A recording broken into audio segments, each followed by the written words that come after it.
ગતરોજ એટલે કે 13 મે 2026ના મોડી રાત્રે અંદાજિત 9:30 વાગ્યાના કોઈ આસપાસના સમયગાળા આસપાસ રાજુલા વાઇલ્ડલાઇફ રેન્જ અંતર્ગત આવતા વિક્ટર રાઉન્ડના વિક્ટર બીટના કાર્યક્ષેત્રમાં આવતા દાતરડી ગામમાંથી પસાર થતા ભાવનગર સોમનાથ કોસ્ટલ હાઈવે ઉપર એક અજાણ્યા ઈસમ દ્વારા પૂરપાટ સ્પીડથી વાહન ચલાવી એક સિંહ બાળ જેની ઉંમર વર્ષ અંદાજિત 1 વર્ષની આસપાસ હશે તેનું મૃત્યુ નિપજાવવામાં આવેલ।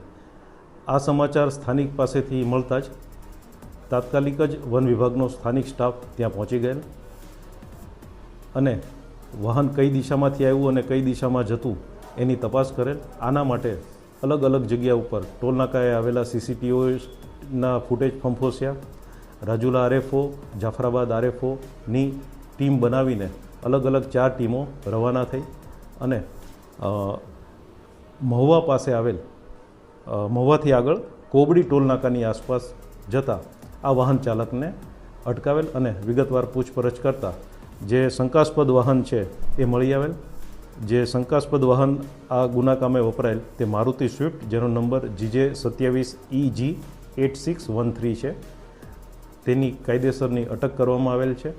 હાલ તોમતદારને BNSSની 35 સ્થળની નોટિસ આપીને પૂછપરછ ચાલુમાં છે અને તોમતદાર દ્વારા પૂરતો ઇન્વેસ્ટિગેશનમાં સપોર્ટ આપવામાં આવેલ છે।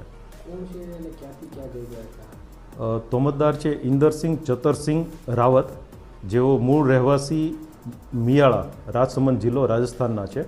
તેઓ તેમના પરિવાર સાથે દીવ બાજુ ફરવા આવેલ અને પરત અમદાવાદ જતા આ બનેલું છે તેવી અત્યારે ઉપલબ્ધ માહિતી પ્રમાણે કહી શકાય।